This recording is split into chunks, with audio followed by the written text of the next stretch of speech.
रोजी धुळ्यामध्ये एक श्रीकृष्ण एंटरप्राइजेस या इलेक्ट्रिकल फर्मची एक फर्म आहे, त्यांना इथल्या एका इंजिनिअरिंग MSEBच्या अधिकाऱ्यांचा असा फोन आला की तुम्हाला श्री लोकेश चंद्रा यांनी काही पैसे डिपॉझिट करण्यास सांगितलेले आहे। या अनुषंगाने श्रीकृष्ण एंटरप्राइजेसच्या संबंधित प्रोप्रायटर यांनी सुरुवातीला एकूण 8 लाख रुपये RTGSने डिपॉझिट केले आणि त्याच्यानंतर 5 लाख रुपये त्यांनी RTGS प्रमाणे असे एकूण 13 लाख रुपये त्यांनी डिपॉझिट केले।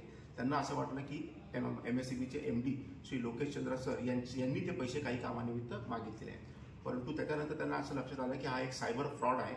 आम्ही स्वतः सायबर फ्रॉडच्या सगळ्या टीमने त्याच्यामध्ये इन्व्हेस्टिगेशन केलं असता याच्यामध्ये 3 आरोपी आज आपण अटक केलेले आहेत। त्याच्यामध्ये यशवंत काशीनाथ पाटील, जयशंकर गोपाल देसाई, विजय शिवहरी शिरसाट या तिघांना आपण गुजरात येथून अटक केलेली आहे। यांची मोडस अशी आहे की कुठल्याही इस्माला पकडून त्याच्याकडनं एक KYC पॉलिसीनुसार एक अकाउंट उघडायचं आणि संबंधितांना त्याच्यामध्ये पैसे डिपॉझिट करायला सांगायचं। याच्यामध्ये एक XYZ आरोपी अजूनही फरार आहे, त्याला देखील आपण लवकरात लवकर अटक करणार आहोत। याद्वारे आपल्याला असं एक आवाहन करण्यात येत आहे की कोणीही असं कोणालाही अकाउंट ओपन करण्याला सहाय्य करू नये, ते अकाउंट कोणत्याही फ्रॉडसाठी उपयोगात आणलं जाऊ शकतं।